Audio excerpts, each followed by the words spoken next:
Ils sont là-bas qui attendent pour partir à la marée. Ah bah écoute, Hein, qu'est-ce que tu demandes de plus? Ah, c'est le bonheur. C'est le bonheur, c'est le bonheur, Donc on y va. quelque chose de grandiose. Allez.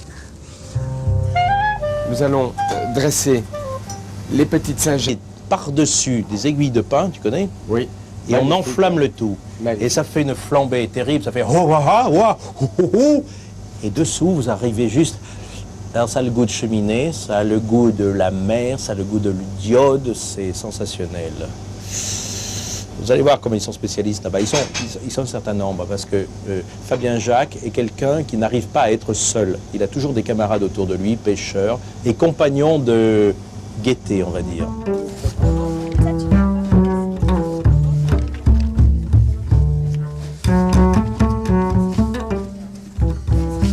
Pour commencer l'éclade, eh bien, il faut préparer les moules. Hein. Donc il faut dévissucer ce petit ligament qui est dessus, qui tient la moule au pieu. Hein. Donc il faut l'enlever parce que c'est désagréable sous la langue. Ensuite, pour faciliter, on met 3 ou 4 pointes dans le milieu et ensuite on les met toutes. Les pointes, elles sont là, ici. Hein. Là, ici, ouais, dans le milieu, là. Hein. Et ensuite, on les met toutes en l'air, de façon que quand la moule va souffrir par la chaleur des pignes de pin, eh bien la sonde ne tombe pas à l'intérieur de la moule. La moule va se cuire dans son jus et ensuite s'ouvrir, mais elle n'aura pas de sonde quand on va ventiler les pignes de pin. Quoi, hein.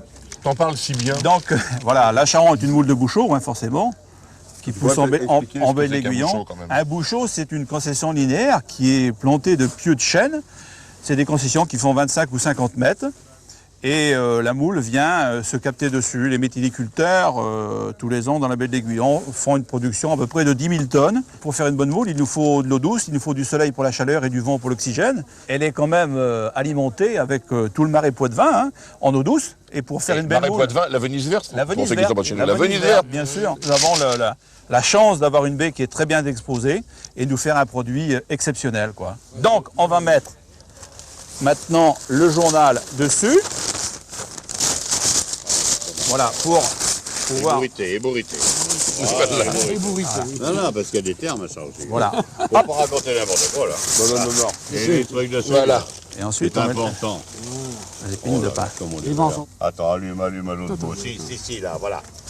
Faut allumer partout. Là. Oui, alors enlève-toi, tu vas te brûler. Tu vas te brûler. Là, les enfants. Le vent vient de là. Il faut allumer par là. Alors, si vous allumez sous le vent, on ne marchera pas. Et alors là, il y a quand même une chose. L'odeur. Ouais. L'odeur de l'aiguille de pin. Et cette petite touche. Je voudrais pas imiter quelqu'un qui n'est pas très loin d'ici, mais... Je sais pas si vous voyez ce que je veux dire. Le vent nous aide, le vent nous aide. Oui. Le nombre d'éléments qu'il faut dans notre région pour arriver à faire ça. Les alluvions de la Venise verte, l'océan Atlantique, le savoir-faire des méthyliculteurs, les aiguilles de pin et la fumée. La fumée. Ah oui, ça, ce goût de fumée. Une chose que nous n'avons pas encore dit, nous n'avons pas dévoilé dans les secrets des Charentais pour faire une éclade, c'est le calendrier. Le calendrier est extrêmement important. En plus, vous avez un mètre de calendrier ici. Sans calendrier, on ne peut pas réussir. Alors jusqu'à présent, on utilisait le calendrier des postes traditionnel. Et puis là, maintenant, on est passé à l'époque... La taille au-dessus. La taille au-dessus. Voilà comment une moule doit être bien cuite. Voilà. Voyez-vous, le dessus brûlé, c'est pour ça qu'il faut les mettre assez penchés. Hein, le dessus brûlé, on les ouvre, regardez. Voilà la qualité du produit. Elle est cuite moelleuse. Voilà. Extraordinaire. Ça, ce que l'on fait, ce geste-là, ça s'appelle buffet. Voilà. En termes charentais, et alors buffer les moules. Voilà, c'est du patois charentais. Comme disaient nos anciens, on est à la buffet de Chapia. À la buffet de Chapia, voilà. Les buffets, les importants de buffets. Buffet, les la tempête qu'on a eue aussi il y a 2 ans, qui avions tout ravagé. Ça s'appelle buffet, ça. Voilà ce que fait Jean-Paul, buff. Voilà. Buffet. Alors là vous pouvez admirer une éclade bien cuite.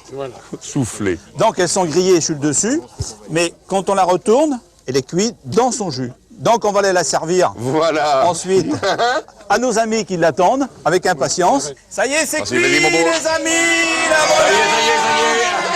La belle éclade. Hein, on l'a un petit peu remué, mais c'est pas grave. Voilà, regardez. La charogne grillée à l'aiguille de pin. Qui qu'on veut? Allez hop. Ouais, t'en veux pas? Tire-toi. Allez. Tout le monde un petit peu. Produit.